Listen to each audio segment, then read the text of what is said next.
At 36 years old, I'm back living with my mom. Embarrassing. So embarrassing. Hey, please don't mind the mess behind me, okay? We're basically just stuck in one room and all of our stuff is in one room. So save it, save it, save it. Yes, it's messy. Yes, it's cluttered. There's nothing I can do about it right now. I ended up going into a manic episode, and within 2 years, so much happened. I left my partner of 12 years. I left my home, lived in my car, got my dream job, crashed and burned. I got married. My husband in September, the end of September, asked him to marry me in a manic episode. In, what was it, November, I think? And then December 31st, we got married. Literally my best friend. Love him so much. I am so grateful to have him. I'm so grateful that we have each other. When you're 36 years old, you've never been married, because this is my first marriage.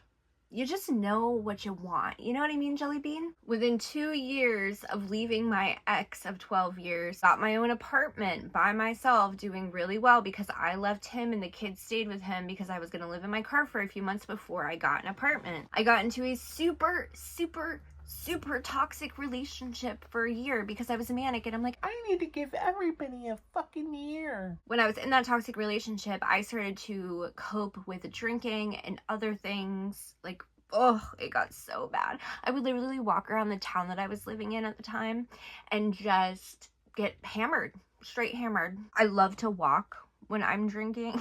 I don't know why. I love to walk in general, but I really love to walk when I'm drinking. In the beginning of my manic episode, living in a high crime small town, at my dream job, just starting to crash and burn in a toxic relationship with this wannabe cosplay hippie man from a city who moves to the country, who thinks he is the shit, taking way too much hallucinogenics, if you ask me. I truly think some people just shouldn't take hallucinogenics, just like some people shouldn't garden, in my opinion, of course, in my humble opinion. So while I was in that manic stage, in the very early, I would say mid-manic episode, I met my husband in a very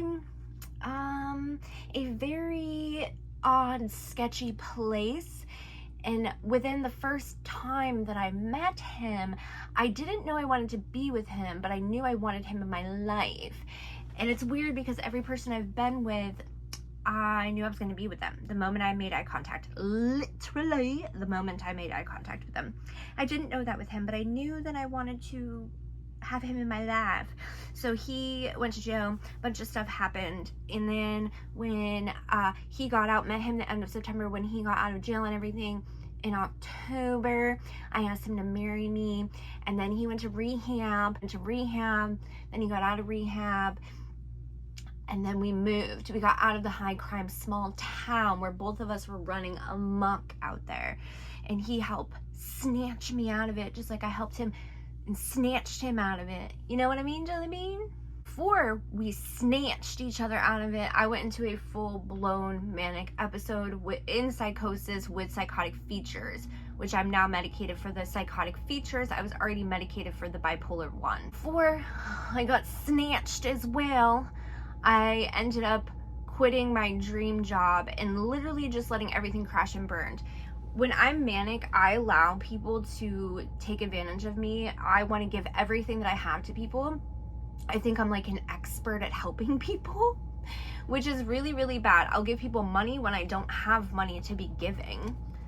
I'll let people stay with me. My children were not staying there, or else this never would have happened. But I would let people stay with me, and then they would steal my shit. While I was letting my life crash and burn, while my now husband was in rehab, my toxic ex had helped me pack a lot of my stuff because I was not in the mental capacity to do that, which I'm very grateful that he did that for me.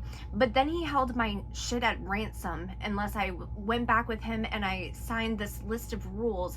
But I had already moved on. Yes, it was fast, but I had already moved on with my husband. And so the toxic ex ended up taking all of my crap, and I still have not gotten it back. So I lost all my film equipment, all my cameras, all my clothing, all of the stuff that I didn't have in my car, which luckily, all of my sentimental shit, for the most part, was in my vehicle. I moved back in with my mother. My husband and I moved here in December because we did Christmas here in December, and it is now tomorrow's May 1st, and we're still here. We're still here because even though my husband has been working since the second day we moved here, it's odd jobs. There's not a lot up here. If y'all don't remember, I live in literally the middle of nowhere. Literally the middle of nowhere. So it's been kind of difficult getting adjusted. I have a job. I'm working back at the bowling alley and I really love it there. I'm sure there's quite a few of you that are like, oh my gosh, what happened between you and Kyle? Which, if you're new here, is my ex of 12 years who I had to have 2 children with. How is the co-parenting going with him? Co-parenting sucks. With him, he's bitter, he's mad, he's angry, and I get that, but it's about the children at the end of the day, not about his feelings.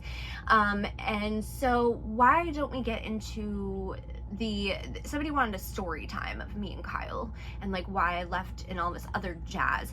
To put it point blank period, Kyle and I have been roommates for years. We've been roommates for years. We have very different parenting styles.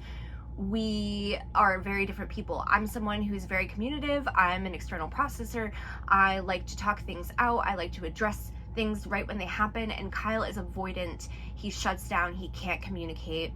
And I tried recommending so many things. I would sit down and I would be like, what can I do to help? What can I make life easier for you? You know, I worked a lot, which on my end is really bad. I'm doing better now, but I worked a lot to provide for my family because I was the breadwinner. Now, he'll tell you I never worked, but I was the breadwinner and I worked all the time, and I miss a lot of my kids' life because of that. And I recognized that it was starting to potentially impact my relationship with him. And I always saw, and still do, see myself as the problem. So I would sit him down and I would, for years, try to get him to talk to me, go to therapy, and he refused to do all of it. And I told him, one day I'm just going to stop. I'm just going to stop asking you to talk to me, to solve these problems, to go to therapy, all of the things. And that day came. I was trying to make it until the kids turned 18, but I literally just couldn't do it anymore. And I met this friend who's a great person, and they had said to me, we were at like Applebee's or something, and we were trying to pick an appetizer, and I'm so indecisive. I'm indecisive when I'm with other people about like things, but when it's for me, I'm so particular if it's just for me. So I was out and we were trying to think of appetizers, and I couldn't decide between 2 things because I didn't want to make the wrong decision. And they look at me and they go, Tara, one day you're gonna have to make a decision. And I was like, in that moment, for some reason, I correlated that with leaving my relationship to Kyle. So I went home that night. He came home from work and I just dropped the big bomb. And you know, I tried to stay there and be friends until I could find a place. That didn't work. So I ended up living in my car, doing some not safe for work content for a little bit to get into my apartment. I had an amazing friend help me with that. So that is in a nutshell what happened. The kids currently live with him. They did because when I left, I was going to be living in my car.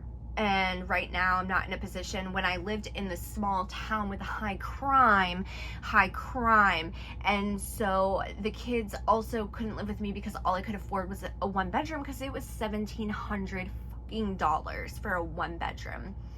Okay. I had forgotten to mention that I had my dream job, which happened to be in harm reduction. So if you don't know what harm reduction is, it's basically providing safer strategies to consume substances. And I was a frontline worker, and I got so burnt out, which didn't help my manic episode or my spiral. I'm back, baby. I'm so excited to be back. I'm so excited to make content again. There's probably going to be some couples type there's probably going to be like some couples type content here and there. I really want to do like some mini vlogs and all that jazz. I've been uploading shorts because I've been doing well-ish on other platforms for a little bit now. but I stopped posting on other platforms too for like a year and a half, and it's been like 2 years since I uploaded on here. If you have questions about anything, you can just let me know, maybe in the comment section, and I am more than willing to address those comments. I would like to make a video with my husband, kind of introducing him. His name is Zach. We got married at a Friendly's. We kind of eloped. I shouldn't say married. We like eloped, basically. I mean, we're married, but like there was no wedding. You know what I mean, Jelly Bean? I'd like you to meet him. He's so great. He likes filming videos with me. He gives me inspiration. Oh my God, he's so inspiring to me. He's fun. We have so much in common. We think similarly. He's a communicator. He's sensitive but masculine. Like, it's just, oh, I love my husband so much. The kids are doing really great. They're doing great in school. They're getting so big. They are about to be 11 and 13. 11 and 13. Can you? Oh, I can't even believe it. Oh, I can't even believe it. Hopefully that is a good enough update. Really excited to be back into the swing of things.